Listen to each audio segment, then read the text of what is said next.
Hello there, XCon. I'm at school today. My kids are competing in a tournament housed from or sponsored by the U.S. Air Force Academy in Colorado Springs. So we just got them rolling and they are in their debates. So we wanted to give you an update on what the results were and information from our little meeting last night, the work group or ad hoc, whatever you want to call it. So it was myself, it was Stephanie, Cody, B, and then Rick. Those are the folks who volunteered to hash out some more details for our Red for Ed Days of Action. So, and I'm just going to read the notes that I took from that meeting last night because I don't know about you, but as you get older, like you just forget things that are said, which is why I'm a diligent note taker. So we had our first Red Day on December 2nd, and looks like Rick and Jen and maybe Jaleesa posted some pictures that they were sent from that day. So the turnout was decent for a first time. And then on Friday, we had the walk-in / wear red again, or Red Day, and people sent pictures either to Jen or Rick or Jaleesa, and those are and were being posted on Facebook from what I understand. I'm not on Facebook, so I don't know. I'll just rely on you guys telling me. It looks like Rick either sent or is sending a letter this morning to D51 leadership, so Circle, with pictures of the involvement and with clarity in our messaging.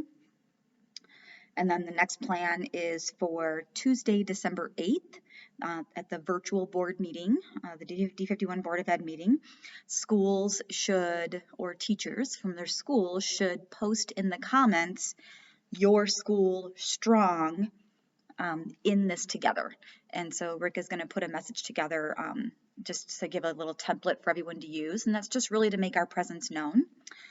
December 9th will be another Red Day. So getting ARs to invite not just their membership from their building to wear red and take pictures, but also invite any other staff in their building who want to join.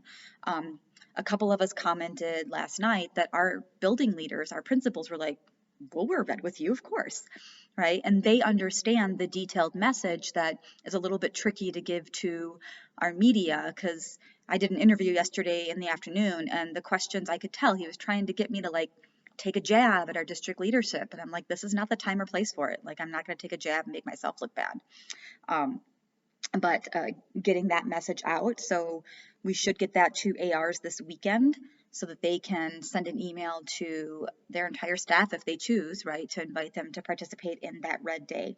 DOL is going to be encouraged to take selfies and post them on Facebook, and that's an alternative for some buildings if you have trouble getting together, or if people just, given everything that's going on, they don't want to get together in one space and take a big picture. I myself just did a bunch of little shots and then put them together in a little collage and sent them to Rick. You all saw that.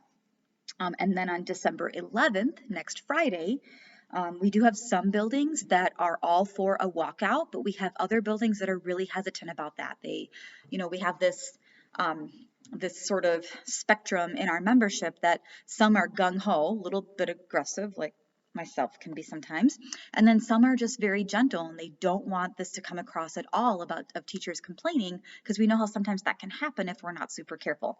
So offering up to ARs in their buildings another walk-in, wear red again, take pictures, as well as possibly a walkout.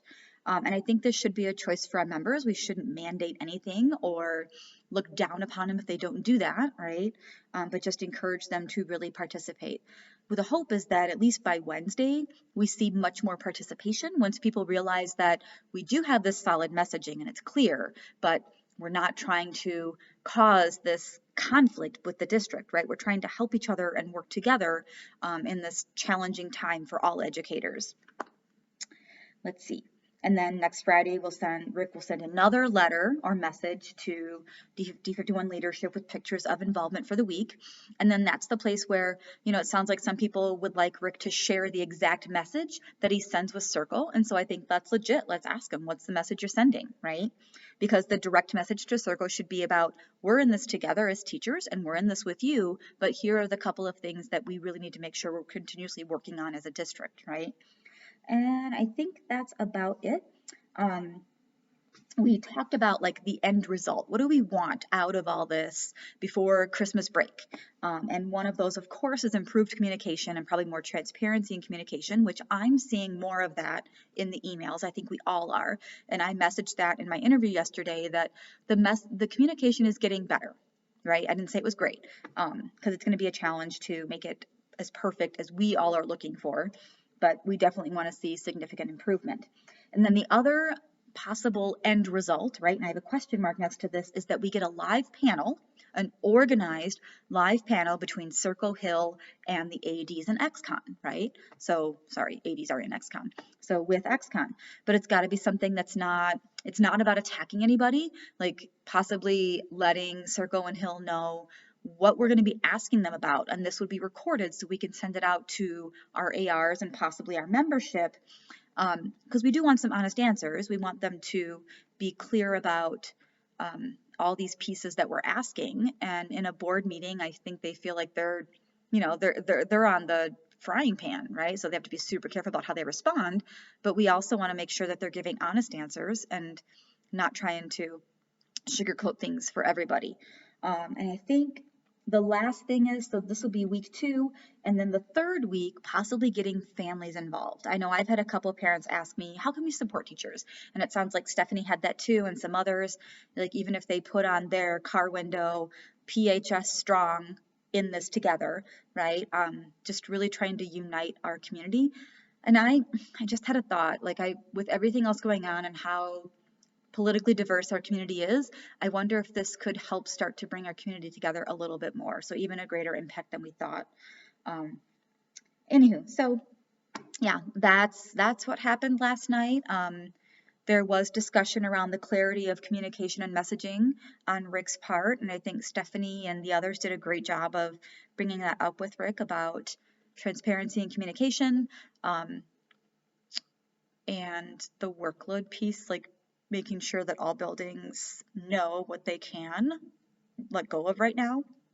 Because I know my building has made a decision, like we're letting go of things that are not directly student oriented and don't provide support for students at the moment, but other buildings are not, they don't have that message. And so we want to make sure that, and that might be an area director thing, right, for our district, not the MVEA area directors. So that is a gist. I will go ahead and share the notes with you all. I need to go check on my kids and their rounds. Hopefully they're kicking butt in their public forum debates. Have a great weekend and get outside. It's supposed to be nice.